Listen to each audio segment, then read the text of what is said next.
அல்லாஹ் குர்ஆனிலே சொல்லுகிறான், ஒருவன் முயற்சி செய்தால் அந்த முயற்சியுடைய பலனை பெற்றே தீருவான். அது உலக காரியத்திலும் சரி, மறு உலக காரியத்திலும் சரி. இந்த உலகத்தில் இருக்கக்கூடிய மனிதர்கள் முடிவை பார்க்கக்கூடியவர்கள். வெற்றி அடைந்தாயா என்பதைத்தான் பார்ப்பார்கள். அது ஒரு முஃமினுடைய இலக்கு அல்ல. ஒரு முஃமினுடைய இலக்கு எல்லா காரியத்திலும் முயற்சி மட்டும்தான்.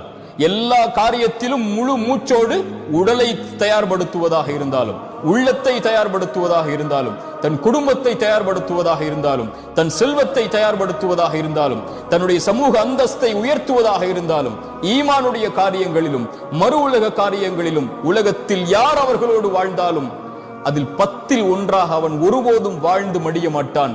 உலக வாழ்வில் இருந்து அவன் கண்ணை மூடும் போது எல்லோர்களை விடவும் அல்லாஹ்விடத்தில் நான் மேன்மையானவனாக, இறை நம்பிக்கை கொண்ட பலமான உறுதியோடு வாழக்கூடிய, அல்லாஹ்வுடைய கதரை உள்ளத்தாலும்